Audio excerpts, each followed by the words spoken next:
For the first time ever, Sammy the Bull Gravano tells his story.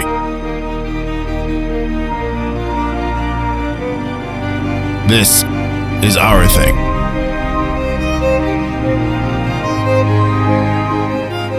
Directed by James Carroll.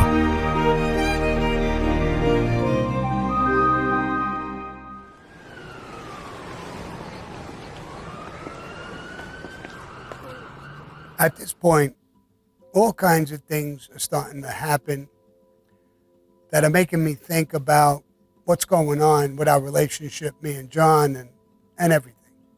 I'm disgusted with all of the fucking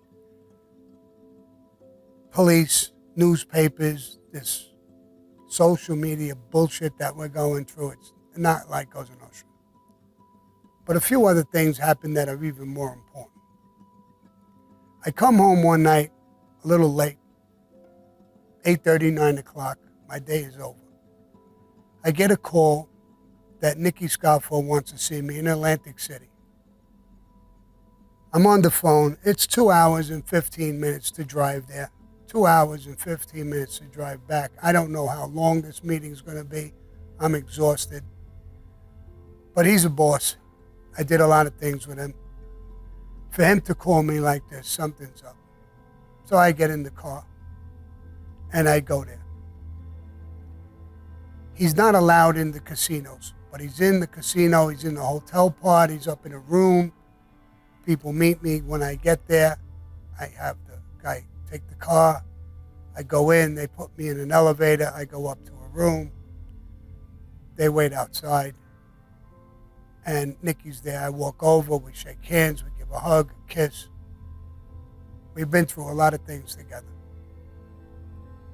And he tells me, he says, listen, Sammy, are you having trouble with this fucking bum?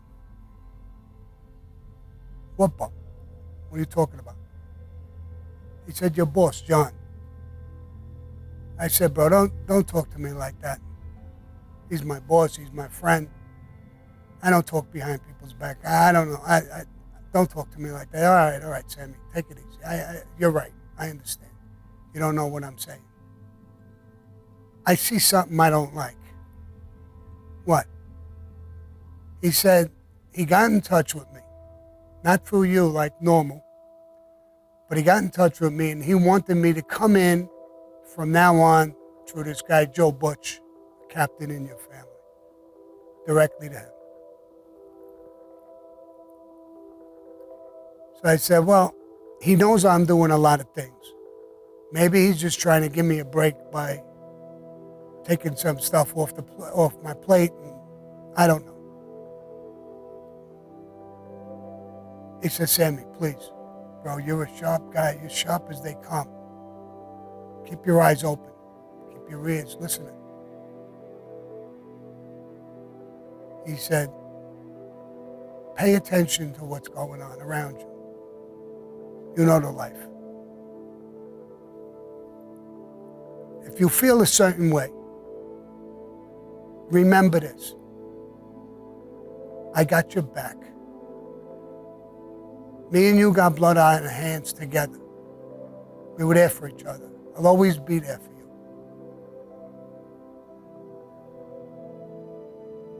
We hug, we kiss, we walk out. I walk out of the room. It had me thinking, why did he want Nicky to go through someone else? Now, Nicky, unbeknownst to John, I was in their war. I don't know if he knows all the details to that or how close we are. But Nicky has the right. He's a boss. He refused. He told John that he was very comfortable coming through me. He's been coming through me forever, and he'd like to continue that. And I guess John couldn't answer him. What is he going to tell another boss? So I left. I drove home exhausted. 2 hours and change. But I thought about it all the way home. I went to bed. The next day I tried to push it out of my mind. I don't want to catch a delusion. I don't want to think in a negative way. But a little bit after that, Handsome Jack, they would call him Handsome Jack, good-looking Jackie. He's the captain in the family. He called me up one night, and he, hey, Sammy, how you doing? Good, bro, what's up? He says, I got a limo. I got a couple of beautiful broads. I could pick you up. We go to Atlantic City, a little gambling, hang out, and have a drink. We could have some fun, bro. These broads are great. I think about it. I said, all right, let me take a shower. Let me get dressed. And I make a time when he can pick me up. He picks me up and we go to Atlantic City. Gambling, having some drinks, having some laughs. The broads were great. They were great. We had a great time. A lot of fun. And we go home. Jackie tells John, man, Sammy's a great guy. I had a fucking blast with him last night. And he tells the story about the limo, the broads, the gambling, the fun we had. And John gets annoyed and tells him, why would you go with him? You're on my side. Jackie's a little thrown back by that remark. My side. He gets in touch with me and talks with me. He said, are you guys having trouble or anything? I said, no, why? He said, I told him about the night, and he told me, why would you go with him? You're on my side. Now that in the mafia is a term, what side? There's no sides. There's me and John supposedly against the world. That's our side. Any other side is our enemies.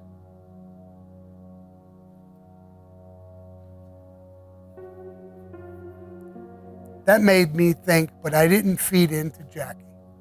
So I said, no, you know how he is. He's jealous. If you're not around him, he's not happy. Not a big deal. It's not a big deal, believe me. But it's another thing that's stuck in my head. Sometime after that, Joe Watts comes to me and says, Sammy, John lost a fortune this week. He owes bookmakers $350,000. He's going to tell you that he wants to give out a Shylock loan. I think he's going to ask you for a loan. He's going to ask me for a loan? Yeah. He says, and Sammy, please, don't tell him I was here. Why not? Well, you know. Yeah, I know. I don't know. But I said I know and played it off. Another seed in my head to think about. I'm doing so many fucking things. I really don't want to get too involved in these thoughts. I don't want myself to get overreact to certain things and remarks.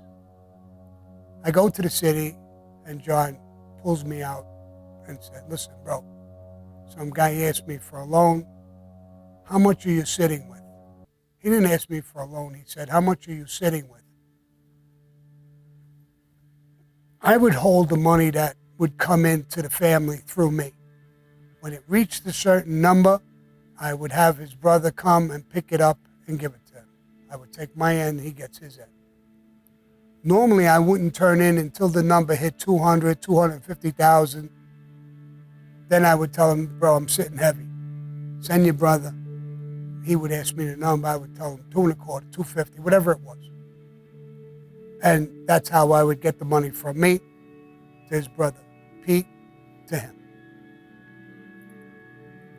So when he asked me that, I said, well, I'm not sitting that heavy. How much you sitting with? 100, 125, something like that. If you want it, have Pete come over my house Sunday, and I'll have it. You could take that if you want. So he didn't ask me for a loan, but yeah, That's enough, and I can straighten it out with this guy. He didn't tell me nothing about losing money with bookmakers. Obviously, he didn't want to look like a fucking jerk. And obviously, he probably knew I would say, John, you're making a ton of money. You're blowing $350,000, $400,000 a fucking week in gambling? Bro, I know he's a degenerate gambler, but that's insane. Those numbers are insane. Just think about how far back that was. It's not in today's time. So anyway, Peter Gotti came over to my house and a cake, pastry box. I had the 125 stacked in there, tied up. We talked for a minute or two. I gave him the box. He left. No problem, no heat, no nothing. And he left. So the 125 was there for him. But it made me think about a lot of things, about our relationship and what was going on.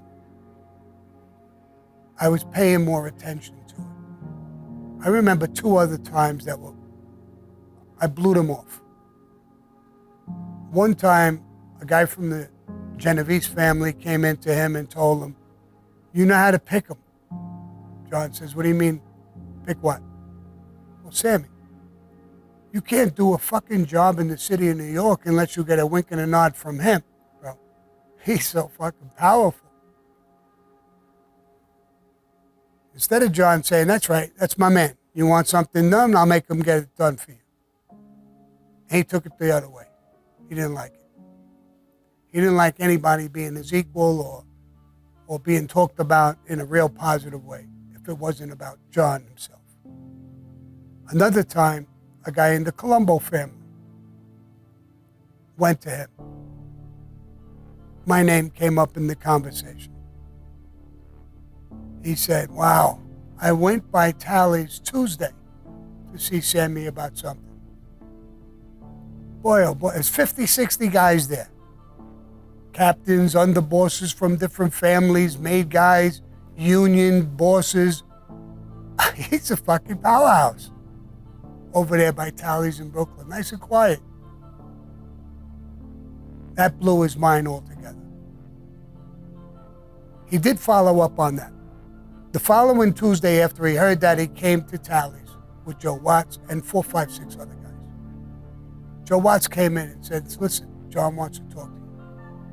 I was in Tally's with a mob of people. I said, when does he want to talk to me? He said, now, where is he? He's outside. Why did he come in? I go outside. He's there. I walk over to him. What's up? Why don't you come in? What are you doing out here? He said, Sammy, there's a mob of people in there, you know, your guys and other people and my guys. They're our guys. They're your guys. There's no strangers. And a few people from another family, they know who you are. They know what we are. And he came in. Everybody ran, oh, hey, John, it's that, the other thing, and it was good. It was good. But it was fucking strange. He checked my power. I started to feel that John was getting jealous and envious and afraid of me all at the same time. Now, jealous and envious, I don't know why the fuck he would be jealous of me. He's taller than me, he's better looking than me, he's got more money than me. What the fuck are you jealous of? Envious, you got 5 times the money I have. Afraid? Yeah. Maybe you realize that I could take you out in 1 fucking split second if I wanted to. So maybe that's on his mind. That's what I'm thinking. But the boss has the right to watch his family and what's going on. I play it off. He's your man. He's your boss. You did a million things for him. Don't start getting fucking delusional. Stay loyal. And that's what I do.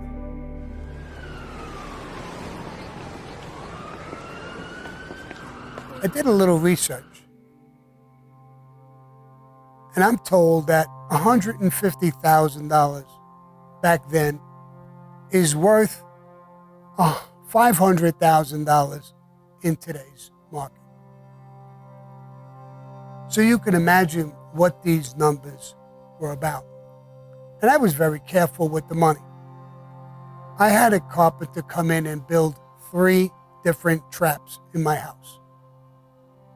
Fake walls. Places that my own family didn't know what it was. A piece that slid, you hit a button, it released some hooks, and you could pick up the entire wall. It was wood panel. When it got to a certain part, those clips fell, the wood hung on that. The wood hung on that. And in there was a safe. That was my money. I had John's money in my bedroom. I had a bathtub that was like a jacuzzi. You can go in there. Now, the back end of the jacuzzi, you took that wall off in case the jacuzzi broke. You can fix the wires and whatever underneath. So when you took that wall off, before you could fix the wires, there was a metal box.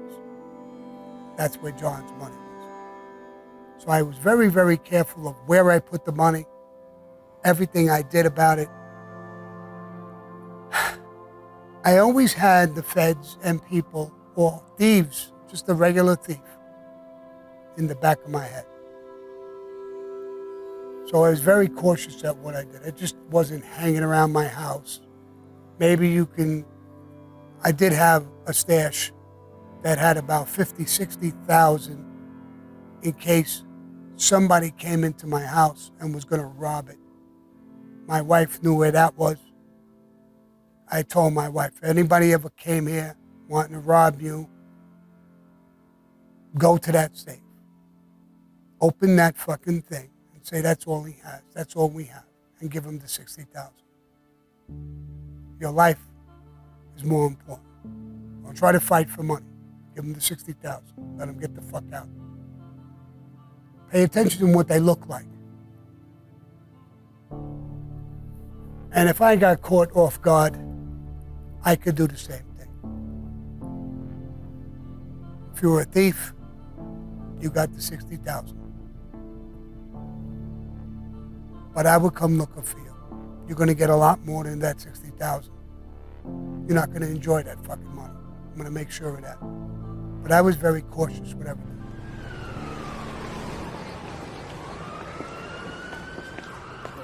Along with that money, I always had a weapon or two that I could get immediately. It wasn't just laying out in the open. I had kids. I didn't want guns around. But there was guns that were ready to go. 1 or 2 with a silencer on them. You came in my house to rob me or my family or to hurt me or my family. If you walked near a certain area and made that mistake, I would kill you. What that sounds. Most of my guns, the heavy shit, was hid by my crew. Either in Doc's bar, tallies, in different places. I could call any one of my guys in a split second and I would say, get down here with your friend. They came down heavy and they made other calls. So there would be not just one guy coming down, there'd be 5 guys coming down and every single one of them would be heavy. Every one of them would be ready to kill whoever the fuck it was and get rid of you. So I was aware of a lot of things. I conducted myself in a certain way to be ready for anything. Our Thing with Sammy the Bull Gravano is produced by Deborah's Way Productions. Audio and photography provided by Richard Miller. Associate producer, Kenna Zaza Gabor. Thank you for listening to Our Thing with Sammy the Bull Gravano. It helps when you rate, subscribe, and review the podcast you enjoy. Thank you for your support.